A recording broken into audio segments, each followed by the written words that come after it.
Obrigado, bom Deus.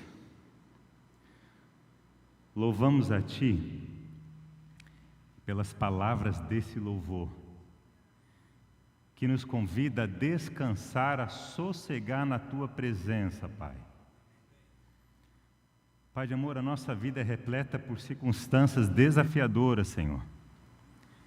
Há momentos em que nos sentimos tão inundados de provas, de lutas, de incertezas, de dificuldades, que nós não conseguimos sossegar na Tua presença, Pai. Hoje nós estamos começando uma jornada com propósito. Nós queremos nos próximos 4 encontros relembrar da Tua atuação sobre a nossa vida. A cada semana, ó Pai, estaremos aqui fazendo a Ti preces e buscando na Tua palavra a resposta delas para a nossa vida. Então envia Teu Espírito Santo. Nos conceda Teu discernimento. Abra os nossos olhos para olharmos o mundo com Teus olhos, ó Pai.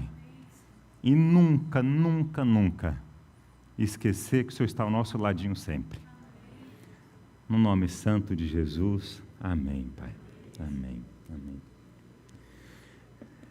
Que bom que você veio hoje aqui, nessa casa de oração. Essa igreja, ela foi instituída, erguida para ser um ponto de comunhão com Jesus e com as outras pessoas. Hoje nós estamos começando uma série com o objetivo de relembrar do que Cristo faz na nossa vida e está atento a nós. Eu quero então lançar para você um desafio. Para você, ao receber a arte que você vai receber, durante essa semana da série, enviar para um colega de trabalho, enviar para um amigo próximo, para um parente, e convidá-lo para estar aqui na próxima semana.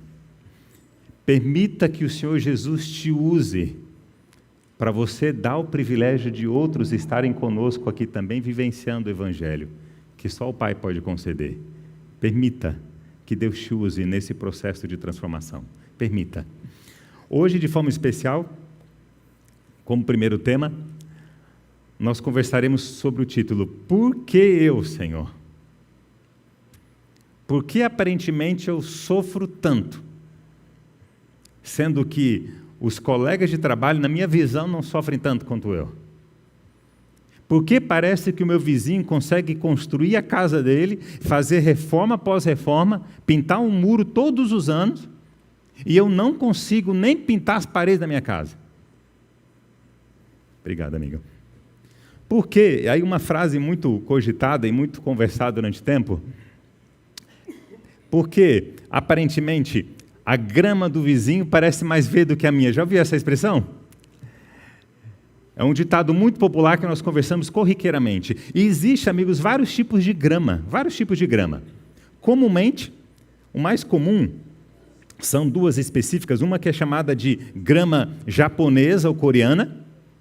Essa ela tem mais facilidade de se desenvolver, até como praga em alguns contextos, ela vai para várias regiões e toma conta. E outra, amigos, é chamada de grama do Santo Agostinho. Há uma grande afinidade, mas essas são as mais comuns.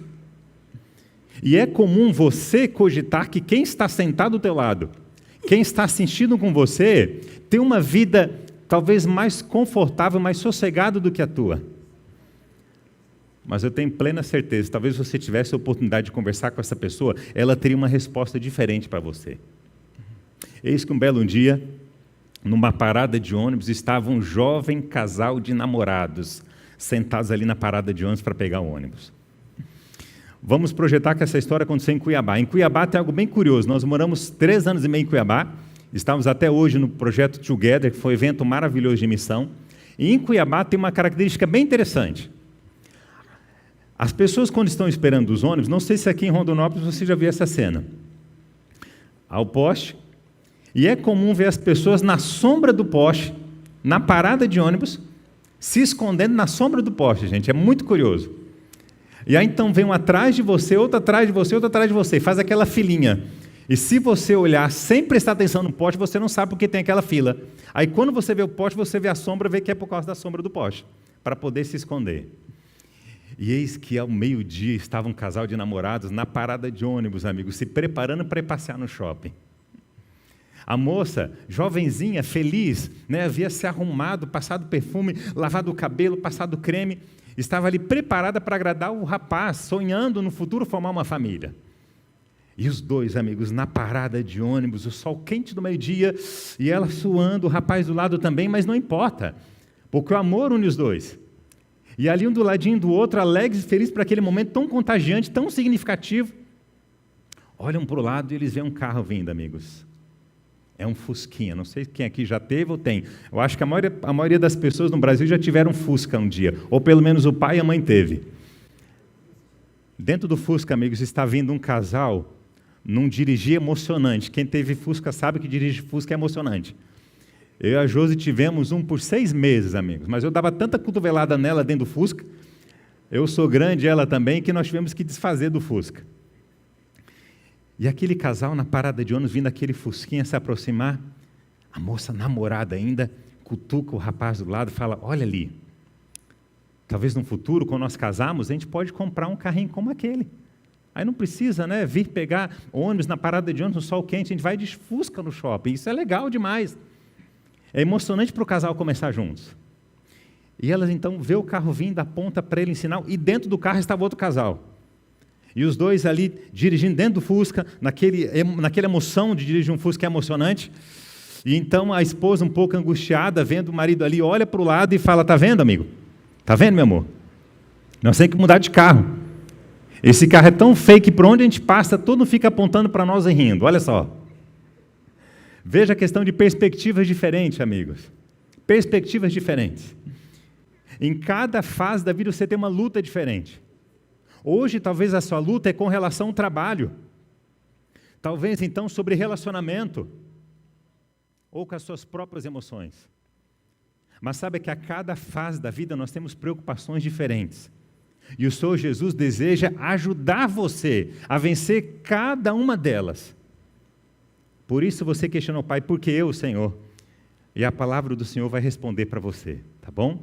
Nós vamos abrir a Bíblia agora em 1 Reis, capítulo 18, e nós vamos acompanhar a história de um personagem bíblico.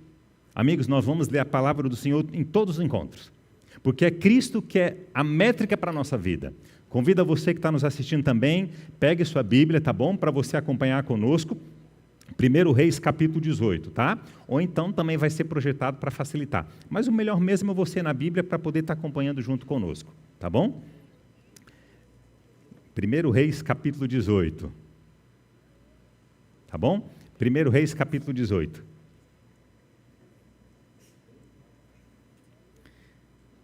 Primeiro Reis, capítulo 18, versículo 18 diz assim: Não tenho perturbado Israel, Elias respondeu, mas você e a família do seu pai têm. Vocês abandonaram os mandamentos do Senhor e seguiram aos Baalins. Versículo 19. Agora convoque todo o povo de Israel para encontrar-se comigo no Monte Carmelo e traga os 450 profetas de Baal e os 400 profetas de Assará, que comem à mesa de Jezabel. Acontece, amigos, que o rei do povo de Israel, chamado Acabe naquela época, ele numa postura de acordos políticos, que era um processo muito comum na época, ele acaba casando-se com a filha de adoradores de povos pagãos ali ao redor. E nesse casamento, quando uma jovem vinha com ele como princesa, agora como rainha, ao ela vir casar-se e morar-se junto com o rei, vinham também as suas servas, as concubinas e também os sacerdotes do Deus que ela adorava. E acontece que Jezabel era filha de um sacerdote de adoradores do Deus Baal. E a história conta que nós lemos agora, que ao ela vir e trazer os seus deuses, o Monte Carmelo, que anteriormente era usado para adorar Deus, agora estava sendo usado para adorar um Deus pagão. Eu tive o privilégio, amigos, de em julho do ano passado, fazer uma missão lá na Índia. Eu vou contar em outro momento com vocês mais detalhes. Mas nessa missão consegui entender um pouquinho essa estrutura. Nós tivemos numa viagem longa, de Roma indo até a Índia, e nós passamos em cima da região de Israel, da Turquia, da Palestina, e olha que curioso, eu trouxe aqui para vocês verem como que é essa região. Amigos, é uma região montanhosa, com muitas montanhas, uma cordilheira, Vamos ver se a gente vai conseguir assistir o vídeo. Olha ali o videozinho da filmagem. Está um pouquinho de lado, gente, mas é a imagem que está aqui do lado, tá bom? Isso, vai ficar melhor assim. Então, ali são montanhas, é uma cordilheira de várias montanhas. Quando nós estávamos passando por cima, apareceu uma mensagem na tela da poltrona do voo dizendo assim, próximo ao Monte Ararat. Olha só que legal. Então, uma dessas montanhas era chamada de Monte Carmelo, onde anteriormente levantava para oferecer sacrifício a Deus, e agora está oferecendo a Baal. E quem que é Baal? Amigos, Rodrigo Silva fala muito sobre isso. Baals eram pequenas estatuetas, amigos, pequenas, que eram colocadas em cima de bases bem altas, e as pessoas se prostravam para adorar aquela estatueta como se fosse um deus. E tinham suas casas em bosques e montanhas que eram preparadas assim. E nesse instante, Elias convoca toda a congregação, para que eles juntos clamem a bênção de Deus sobre a vida deles, amigos. E nós vamos continuar no versículo 22, olha o que diz ali. 1 Reis 18, 22. Disse então Elias, eu sou o único que restou dos profetas do Senhor, mas Baal tem 450 profetas. É possível que na jornada da tua vida, você se sinta sozinho. Não é de estranhar, amigos, em que em alguns momentos você se depara dentro de casa e sente que sozinho você tem que lutar em prol do pão para trazer dentro do lar. Você não encontra, às vezes, apoio na família, porque você fica até com medo de expressar para sua esposa que você está sofrendo. E você se angustia, porque você não sabe como resolver a situação. Primeiro aspecto, amigos, que eu quero destacar para vocês. Ter medo é natural. Quando Jesus estava no Getsemane, ele falou, Pai, se possível, passa de mim essa dor. Ou seja, Jesus também esteve com medo. Então, ter medo, amigos, do que você vai enfrentar é natural, faz parte da nossa natureza. Nós somos seres humanos. E é por essa razão que você precisa de Jesus. Você não será feliz se não pedir que Jesus tome conta da sua vida. Jesus Cristo, Ele quer ser seu Pai. Ele quer ajudar você a resolver aquilo que você não consegue resolver sozinho. Quando a Laura, amigos, ela tinha uns 2 anos de idade, nós íamos no supermercado, a minha filha, e era normal, nós estávamos no supermercado e ela saía correndo desesperada no corredor, indo até o final na parede do supermercado, naquilo que estava na nossa visão. E ela saía correndo, quando chegava lá, virava as costas e vinha de volta correndo. Ela sabia que ela tinha liberdade de ir até o final da coluna, daquele corredor, porque estava na nossa visão. Foi crescendo, já começou a entrar nas outras prateleiras e criar um pouco mais de confiança. Sabe que Jesus Cristo sabe que você só pode ir até o ponto que você está na visão dele. Ele criou você com o objetivo de ser imagem e semelhança dele.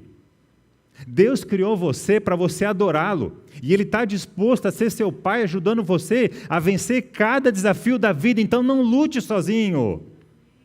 Não lute só.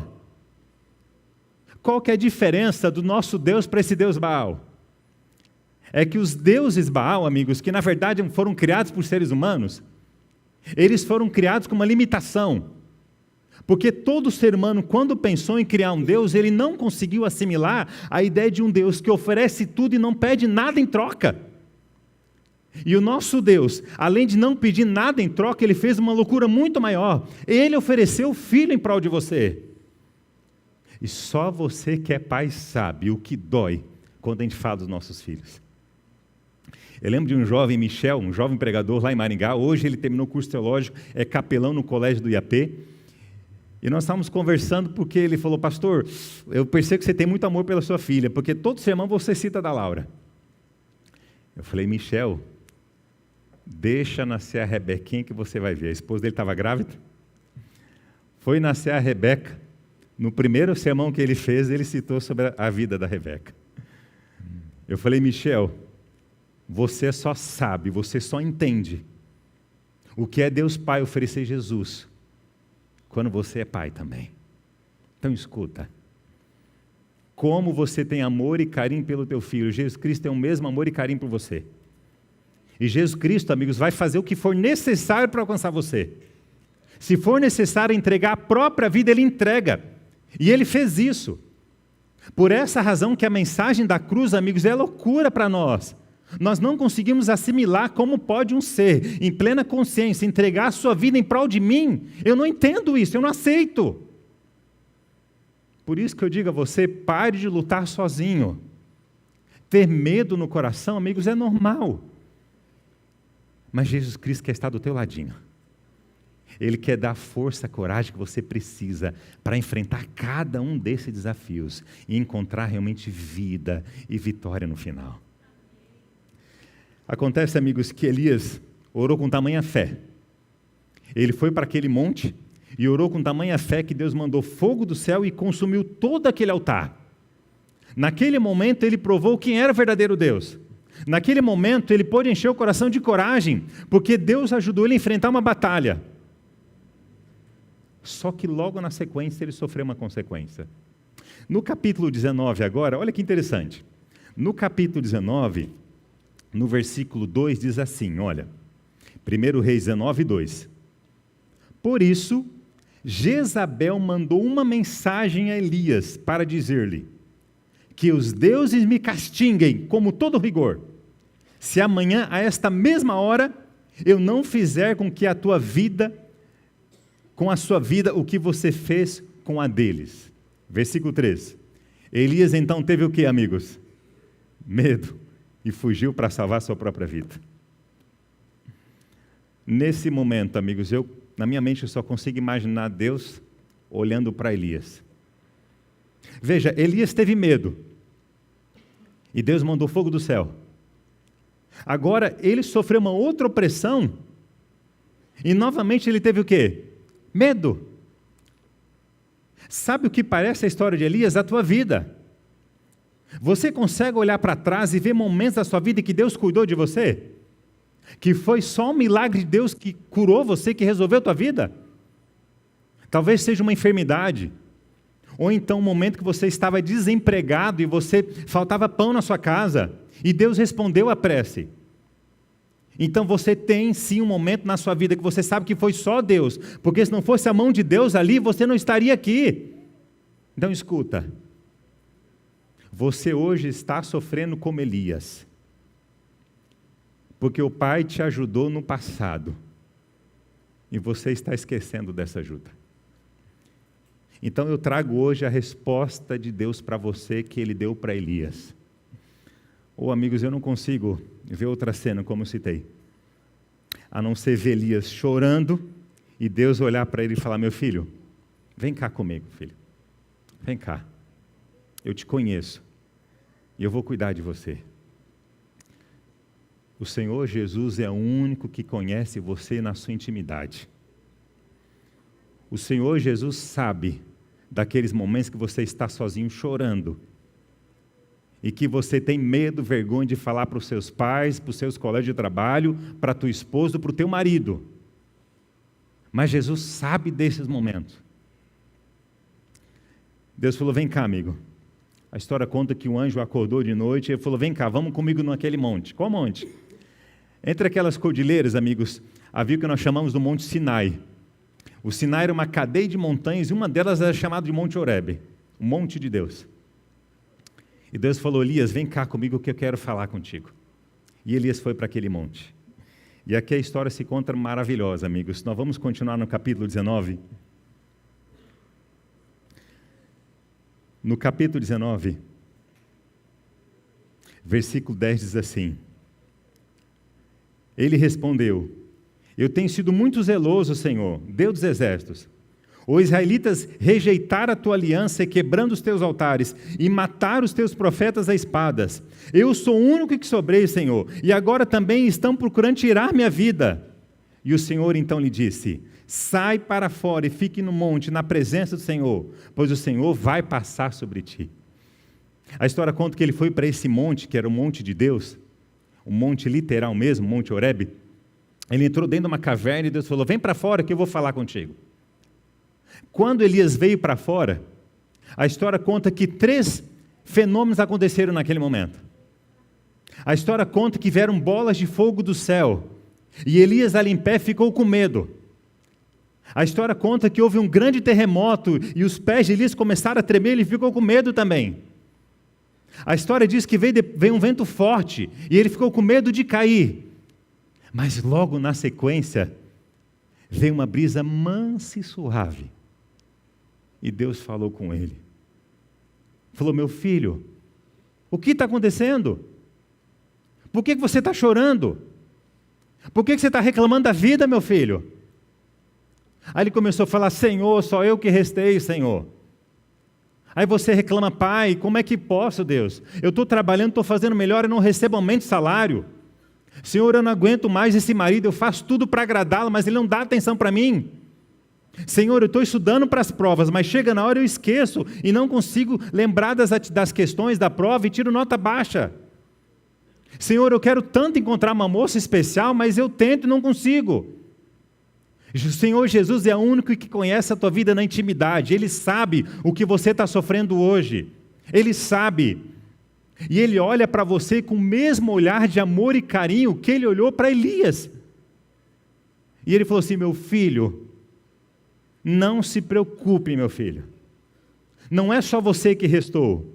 Tem mais 7.000 que não dobraram os joelhos perante Baal, mas não se preocupe. Porque, amigos, aqueles sinais de fenômenos que Deus mandou para ele, foi para provar o poder que ele tem sobre a terra. O Senhor Jesus criou todo o universo. E Ele criou você também. O Senhor Jesus criou você para que você pudesse ter alegria na vida. Se a tua vida não tem alegria, entenda que você não entendeu de forma plena o sonho que Deus tem para você. Porque o sonho que Ele tem para você é que você encontre felicidade, é que você encontre um significado. O sonho que Deus tem para você é que você seja feliz no casamento. O sonho que Deus tem para você é que você consiga sustentar a tua família. É que você encontre uma pessoa especial para formar uma família. Mas se você hoje está passando pelo vale da sombra da morte, é porque você não entendeu ainda que felicidade não depende de contexto. É escolher ser feliz apesar de. Jesus Cristo deu o dom da vida, que é o bem mais precioso que existe. O Senhor Jesus deu para você, que é pai de família, uma esposa ao teu ladinho. Pastor, mas a gente briga demais. Eu sei. Porque há momentos que você acaba aflorando o teu eu sobre o outro. Você fala: pastor, eu não estou aguentando mais esse trabalho. E Deus sabe disso. Deus olha para você com ar de misericórdia e fala: filho, eu vou cuidar de você, filho. Eu vou abençoar o teu trabalho, eu vou estar do teu ladinho. Mas talvez esteja faltando você apresentar a sua vida a Ele. Apresentar o seu trabalho a Ele. Apresentar a Ele a sua esposa todos os dias. Apresentar o teu marido, o qual você não aguenta mais, a luta que vocês estão passando. Apresentar ao Senhor Jesus o seu pedido de encontrar uma pessoa especial para você ser feliz. E quando você fizer esse pedido, Deus vai começar a agir, amigos, nos bastidores para resolver a tua vida. Vai começar a agir nos bastidores para preparar o caminho para que tudo seja concretizado. Eu quero apresentar para vocês um amigo pessoal. Esse casal de amigos, eu tive o privilégio de conhecê-los. Eles moram longe daqui. Eles moram do outro lado do nosso país. Eles moram em Petrolina, Pernambuco. E lembro da primeira vez que eu estive com Cineide e com Wilson. Nós estávamos realizando uma sequência de séries evangelísticas falando de Jesus. E quando a Cineide veio pela primeira vez, ela falou algo que mexeu muito com o meu coração. Ela disse assim: pastor, todas as vezes que eu estou lavando roupa, eu começo a falar com Jesus. Gente, quando a Cineide falou, quando ela está lavando roupa, ela está falando com Jesus, eu entendi: essa moça é uma serva de Deus. Ela reconhece Cristo como Deus da vida dela.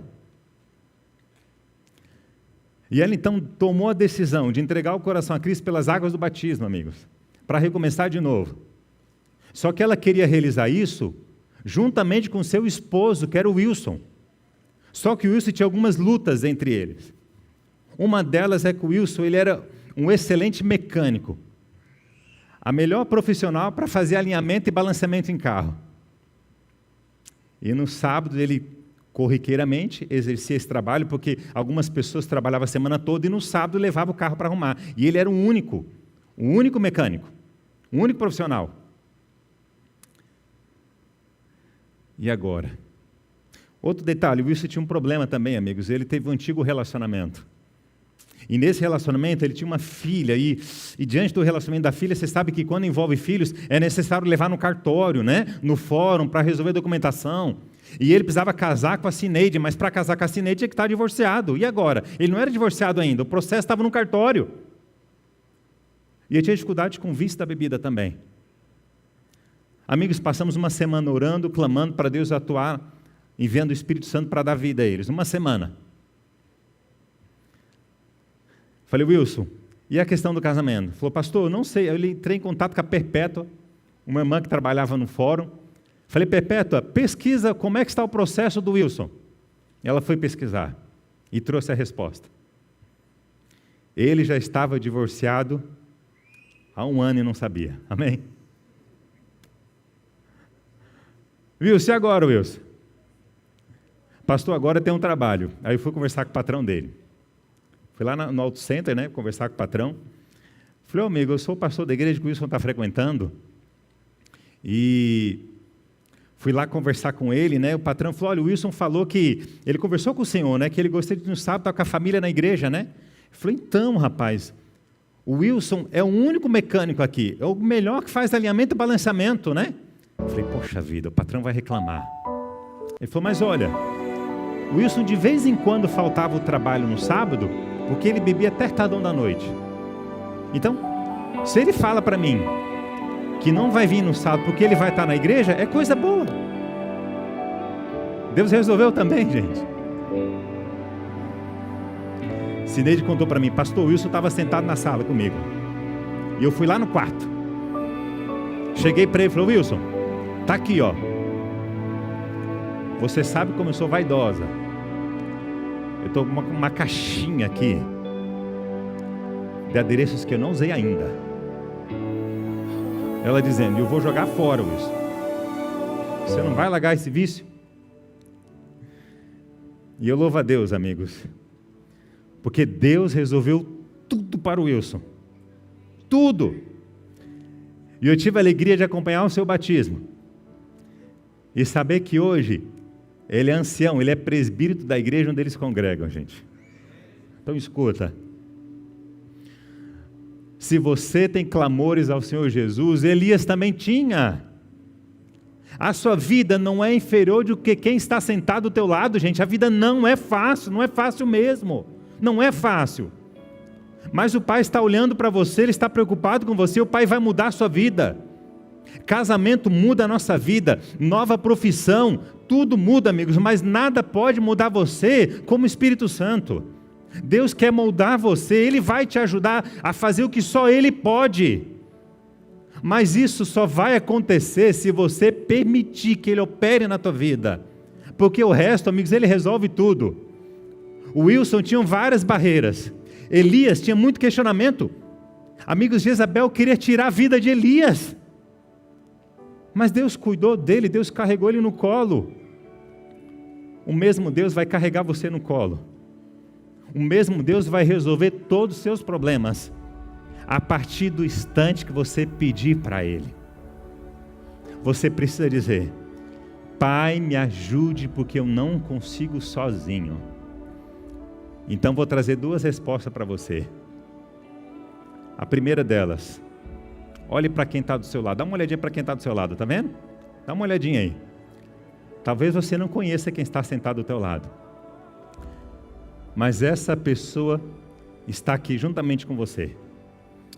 E nós vamos estar domingo após domingo, juntos, estudando e orando. Segundo, o Senhor Jesus trata você como filho dele. E Ele vai carregar você no colo hoje e sempre. Nós vamos agora fazer a última prece. Nós vamos fechar os nossos olhos agora para orar. E vocês sabem, eu vou começar a prece e vou pausar para você falar com Jesus. Nós podemos interceder por você que está nos assistindo, por você que está aqui. Mas enquanto você não falar com o Pai, Ele não poderá agir. Então eu vou terminar a oração na sequência. Tá bom? Fecha os olhos, vamos orar. Pai querido, eu coloco em Tuas mãos cada filho que está aqui presente, Senhor. Eu coloco em Tuas mãos aqueles que estão assistindo.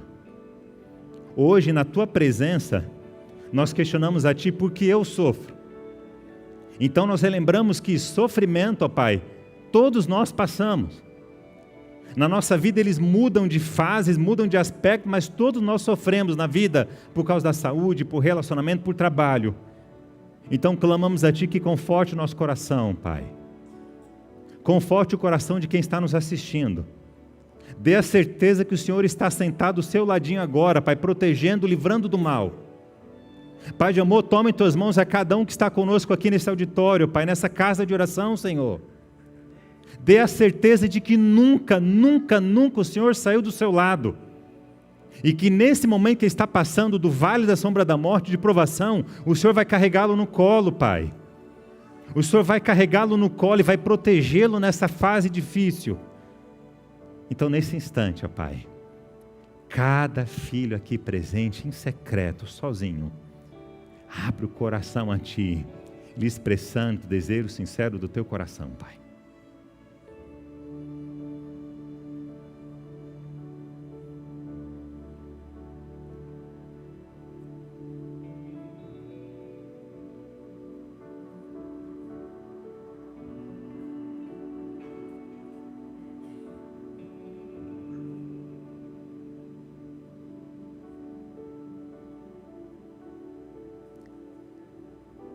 Pai Santo, ouça a prece do Teu Filho, Pai. Tome em Teus braços, Senhor, e traga ao coração o conforto que só o Senhor pode trazer. Abra nossa mente para entender o quanto o Senhor nos ama. E nos dê força e coragem a não permitir que os desafios da vida coloquem dúvidas na nossa mente, Pai. A dúvida que o Senhor nos ama. A dúvida que o Senhor está preocupado conosco. E a dúvida que o Senhor vai estar ao nosso lado. Conforte o nosso coração nesse instante. No nome santo de Jesus. Amém. Amém. Deus abençoe você que está nos assistindo. Fique em paz na presença do Pai.